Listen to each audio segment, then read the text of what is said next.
So I'm here with Paco and Ray at the lovely turf track after HKIR yesterday, where I think they had a record crowd of like 80,000 people, I believe, in both Happy Valley and here. And how many horses did we have running? Does anyone know yesterday? Total number of horses must have been a lot. There were more than 100. Yeah, more than there was a 100. lot of I haven't got horses. it, yeah. A lot of horses pounding on this. Yeah. And So theoretically, 14 horses each race, maximum 140. 140. For There you 10 race go. card.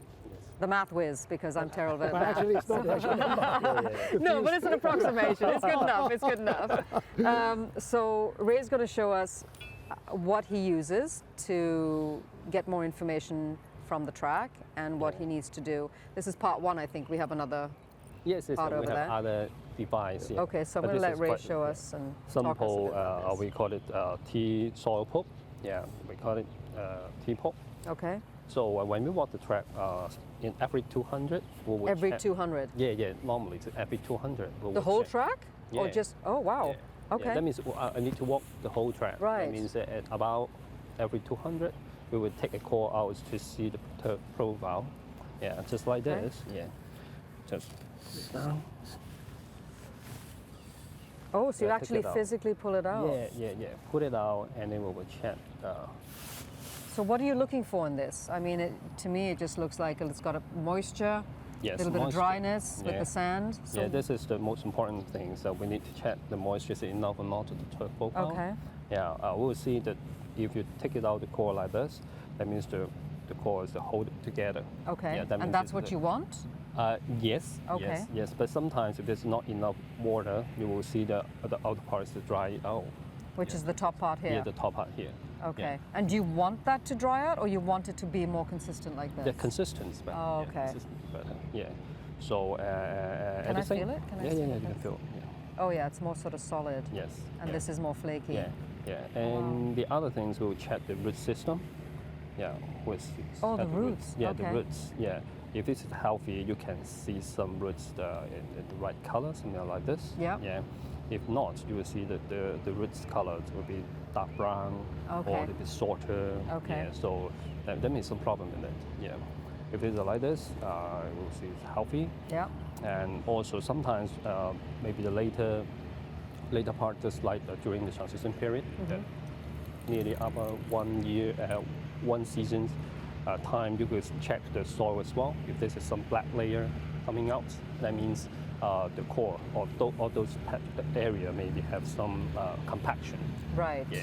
So we Okay. need to do some coring roots, remove that core and put the fresh sand back to refresh the In the profile. core area, or just in that general area? In that. We will check.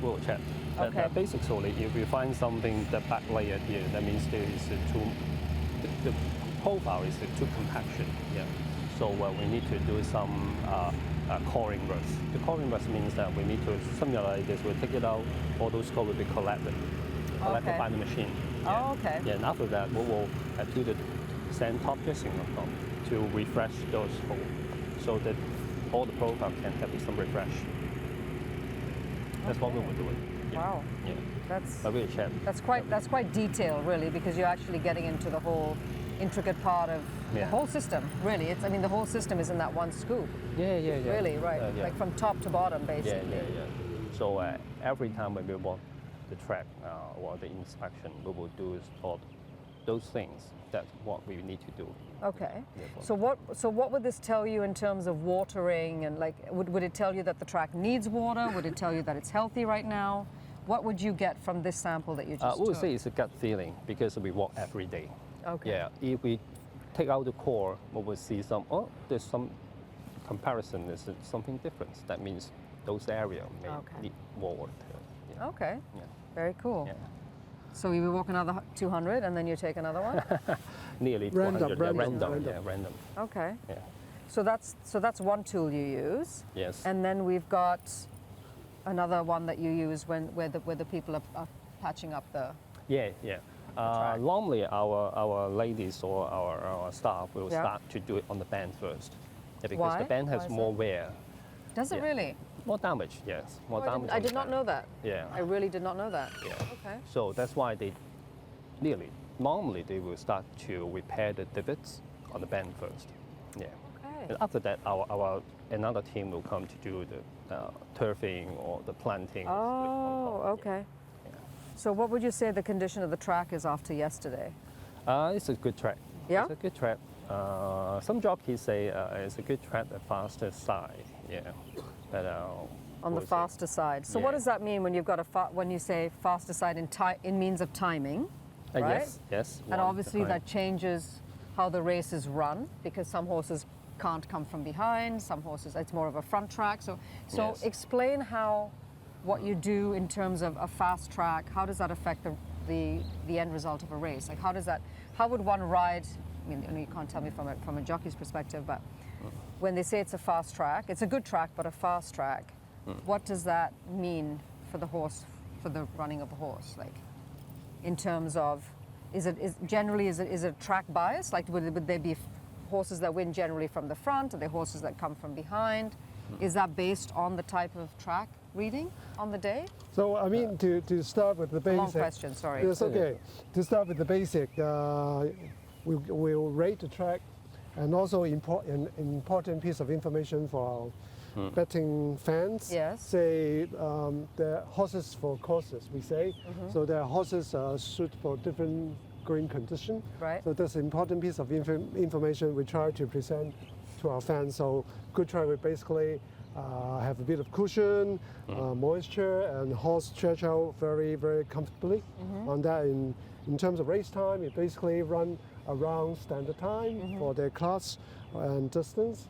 And when track becomes slightly faster, a lot of time when we present the track, we have a target if we can present it more like a good track. But Right. as the time goes on, it's a lot dictated by the prevailing weather condition. For Okay. example, when we start with a good track, when the weather starts to dries up, warms up in the afternoon, when the track speed picks up, and we change to good to firm. And sometimes if that sort of weather start earlier, we can rate the track good to firm on the race day for the whole day. Right. Yeah. Yeah. So just our fans will know what sort of horse they'll be picking. In terms of speed, there are a lot of form analysts can share with you, but generally, in terms of fast track, I presume it will be better for super, because if the early section is too fast, Right. a lot of horse cannot make to the winning post. Right. So Absolutely. to us, that- good track is the best target we try to present. In terms of good track, I think pace will dictate a lot, and whether a front runner or super should be able to make it on a good track. okay. Yeah. In terms Fantastic. of rainy days or Yielding tracks. there should be a front running Right. Yeah. and lightweight.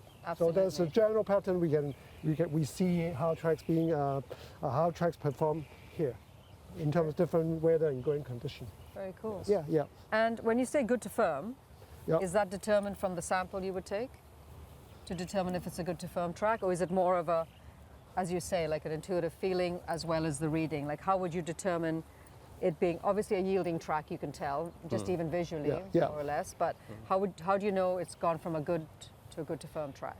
Is that done through checking or? Checking, we have jockey feedback, Feedback. and Yeah, more opinion, importantly, yeah. you have the race time. Yeah. Okay, so Time. that determines whether the track has changed. Yeah, and also there's a Okay. variable of factors Yeah. to come to that sort of decision. Right. Yes, But it's not generally through the testing of the soil. You have a very good feeling on the testing of the soil. Yes, yes. We will do some test. I can't say it's a testing, but we will do some use some of race day device Okay. to check our growing condition, check our track's condition. Okay. Just like the penetrometer reading, Right. we will release to the public. Oh, okay. That reading we will release to the public, and we also have some other device for us, just like the click hammer, moisture sensor. So that's similar to what they use in the Yes, in the yes. all-weather track. Yes. That is the Yes. only piece of device that can be used in both tracks. Yes. Okay. The Yeah. testing of surface hardness, Yeah. objectively. Objectively. Okay. So you go by this reading as well as this, or what is the one that you really most important to you out of the two? If you had to pick one, what would you choose to use? You mean in the turf track? Yeah, Or- on the turf track. Would you choose for you and for you to get a better understanding of the health condition and the moisture reading and all of that stuff on the track? Would you prefer to use this or that? Oh, we would use this. This one, to, yeah. we can see the turf profile. Gives you a lot more Yeah, information. more information. Right. But that one, just like Paco says, objective reading, we can see the surface hardness of our turf profile. Okay. Yeah. And it That's must be another quite perspective. it must be harder to get in the ground than in the all-weather track to do the reading, or No, is similar. it similar? Easy, it's just surface. Yeah. Oh, okay. Yeah, And so also we haven't sold another device that is where we use it a lot more often nowadays, going stick on the grass. Yeah. Really? Yeah, there's one we call going stick. And what happens with that? The going stick is similar to we have a penetrometer, Okay. and also we have another device called the shearing to check the turf density. Okay. Yeah, so the going stick, Paco say, is combined with two devices, the penetrometer and the shearing. This is Okay. quite common to use in UK right now. In many Australian race courses, also using this going stick Yeah. to perform the going rating. Okay. Yeah. Very interesting. Now I've been walking here. I can feel a lot of obviously Divots. divots. Yeah, divots. So this is where they put the sand first, and then which the ladies will show us Yes, sand first, yes. and then. Yes, every divot we will put the divot sand on top to level. So it's the very surface. manual. Like it's very manual. It is. Yeah. It is. Wow. And very time consuming. It Yes. is. Yes. Wow. Not mechanized. Unfortunate. Yeah, because people see them. Oh, they're working on the track. Yeah, but I mean, yeah, this. I mean, they have to do the whole track. Yes. Yes. Essentially. Yeah. Are you going to race back on No. this, or are you going to extend it out now again just to fix? Like, how does that work? Because I know you go from an A course to B to the C. Yes. So, are you going to continue using this now, or will this take a bit of a break and then you use the next section for a while? Just Or is- like after HKR, after yesterday's race Yep. meeting, we are on the 2 position. Right? Next Sunday, we will use it on the C+3 course. Okay, you Yeah. will. Okay. So then this gives a chance to sort of recuperate. Yeah, exactly. Yeah. Okay. Are we going to try that now, or do you want to use it closer to where we're heading? I hope it works. So what That's are you all. looking for on the turf track? What are you looking for in terms of a reading Just I would say around high 6. on the turf? Yeah, 6 to 8. in Okay, you see between. there's the reading. Yeah. There's the roughly, we take 4 drops. Yeah. There's the line. 1, 2, 3, 4. 6. Six. In average. Yeah. And that's what you want, between a 6 and an 8. 6 and 8. Yeah. So what's happening with this? It's a mower, ride-on mower. Just going to mow? Yeah, to cut the grass. And the one on on top? top, that's what I. That one is we call it the cedar. The The cedar? Yeah, cedar. So it just, overseeds? That one, the second one. Selective section. Selectively. Selective. We'll do some seeding. Yeah. And how do you know, just any random area, or you just... No, we No, just no. pick up area. Say, for example, last 2 weeks we raced quite heavily on the C course, Right. C+3. So there are area without good winter grass recovery. So those areas we reseeded. Yeah.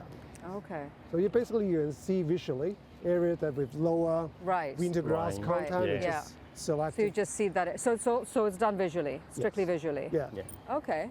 Because we're walking the trail, we basically have a gut gauge, a feeling, an area that needs a bit of attention. Okay. Yeah. And then the mower goes first or after? Mower first. First, mower first, then seed. Yeah. Okay. And the structure of a maintenance program is that because you know the pattern of racing, usually they only use 4 meter, 3 meter from the fence. So every time when we move the fence 4 meter out, basically we take away most of the worst ground or worst area. Right. And when they run on it next time, whether it be A+3 or B+2 or maybe 4 meter, 6 meter from the fence, we'll have a very good condition or track surface for the next race meeting by moving the fence on a regular basis.